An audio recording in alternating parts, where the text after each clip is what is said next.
6 points. Joining me now is Governor Ed Wren through that transition from W to Obama, and Douglas Brinkley, the great American historian and author of Cronkite. Gentlemen, if you think about where the country was headed in the final months of the Bush administration, there's no question we're on a better path today.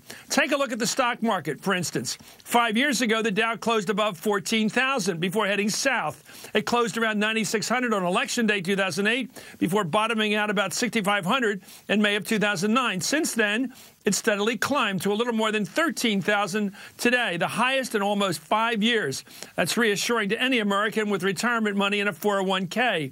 Private sector job growth is up. The country was hemorrhaging more than 800,000 jobs a month at the end of Bush's term. As you can see there in red, since March of 2010, the country has consistently added jobs month after month. The unemployment rate, you can see here, was climbing under Bush. With President Obama in office, it's been slowly but steadily moving down again from a high point of 10% in the fall of 2009. In fact, the majority of Americans still blame George W. Bush for the current economic problems, not the current president, according to a Washington Post ABC poll taken just a few weeks ago. 54% say that Bush, that's W, is responsible for today's problems. Just 32% say President Obama. I'm going to start with Doug Brinkley, the historian, to look at just this broad notion. It seems to me that Ronald Reagan benefited later in his term and in his second term from his economic decision-making. You might argue that Bill Clinton benefited from George Herbert Walker Bush's decision-making. There's always a time lag. So can anybody honestly blame a president for the economic conditions in his first year? When do you begin to honestly assess the effectiveness of the new policies as opposed to the policies he inherited? Well, I think that moment usually comes when those presidents try to get reelected. There's no way anybody can say we're worse off now than we were 4 years ago, as you've just delineated, Chris. I mean, the country was going down the drain. People were talking about a Great Depression. There was a fear of stock market collapse. People were hoarding money. It's all changed, and the stimulus was a big part of it. The question that's fair to ask is, did President Obama do enough? He definitely did a lot. And it'll get down, I think, to history, going back to should that have been the Krugman thesis, a double stimulus, or did he make a mistake with Obamacare first and not more infrastructure jobs? But I think we've got to just take off the table. America's much better off now than it was 4 years ago. It's just a historic fact. Governor Riddell, it seems to me that the only way President Obama was able to do what he was able to do, about $800 billion in stimulus that first couple months, was with the help of former Senator Arlen Specter. If he hadn't been willing to come over and vote for him, they wouldn't have gotten the 60 votes they needed. So all this talk of maybe doing more, looking back, maybe woulda, coulda, shoulda, Obama did as much as he could. I think it's fair to say, given what he had in terms of Senate power.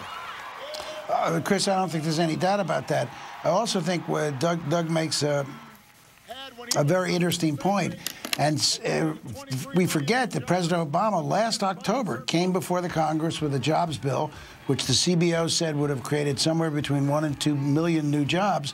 And that was a second stimulus, and it got turned down flat by the Congress. The Congress wouldn't even hear of it, even though every component of that jobs bill had gotten Republican votes separately in the past. So he did try for a second stimulus. He did care about the economy. And look, there are individuals who are making less money than they made 4 years ago. There are individuals who were working 4 years ago, not employed now. But when you ask the question, are you better off? The key factor is, what date are you talking about? Are you better off now than the summer of '08? Probably not, if you've lost your job or if you're making less money. But are you better off than you were on January 20th of the new year, 2009, when Barack Obama took office? Of course you are. As you said, whether you're employed or whether you're out of work, if you had a 401k or an investment plan, you're much better off. You're in much better shape. And even if your wages have gone down, President Obama has cut taxes on working people by $3,600. So you're still ahead of the game in spendable income. If you're unemployed, he extended unemployment compensation that gave you a significant amount of additional coverage. If your family's on food stamps, the food stamp benefit went up as part of the stimulus. So it depends where you take and freeze that date, whether you're better off. And I would contend that even people who lost their jobs are better off if you use January 20th as the starting date. Well, last week, the president was asked himself by a Colorado affiliate for TV network what grade he'd give himself. He said incomplete. Let's hear him explain it. Your party says you inherited a bad situation. You've had 3.5 years to fix it. What grade would you give yourself so far for doing that? You know, I would say incomplete, but what I would say is the steps that we've taken in saving the auto industry, in making sure that college is more affordable, in investing in clean energy and science and technology and research, those are all the things that we're going to need to grow over the long term. You know, the question I have, Doug, historically is why do you think the Democratic campaign, which is spending a lot of money making the case the best they can for Obama under current conditions, why don't they blame W? I mean, it's not like the Republicans were out of power like they were, say, in 1946. They've been out of power for a generation. These guys are recent departures from the city, and all they have to brag about, really, is that they lost the last election. Therefore, they're not sticking around to take the blame for what they've done. That's all they can brag about. We lost. McCain lost. He couldn't win the election against Obama. Therefore, we're not responsible for the aftershocks and the realities of what Bush put us into. Well, that's the key question, but Barack Obama's personal style is not one to name names, and I think the Democratic Party's taking that cue largely from the president, meaning they blame W quite a bit, but they don't put it out there front. And one of the problems that Obama's been unable really to sell or articulate is it was really not just the recession of 2008, but it was the panic. And people were panicking. And I brought a cool demeanor back into government, meaning many people in 08 at this point were saying, drill, baby, drill. Open up the Arctic Refuge. Mine Bristol Bay. Go for uranium in the Grand Canyon. Open up the public lands. And President Obama said, no, calm down.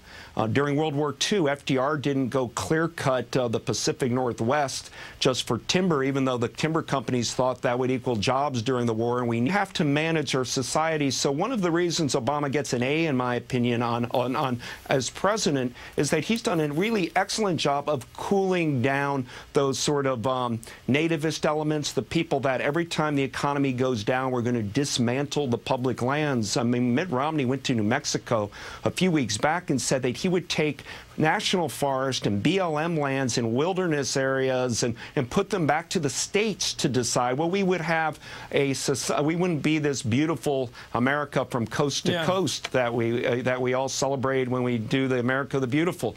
Meaning he's kept us rational through a very irrational sea.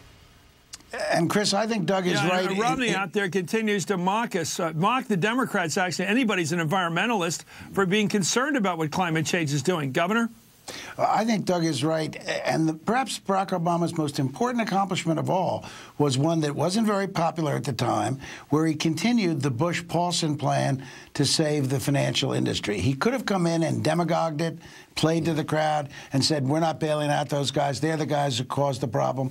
But he understood instinctively that this country's financial system could have collapsed if he didn't continue that bailout. And for that matter, the world economy could have collapsed. And I think it's pretty clear that he did the right thing now.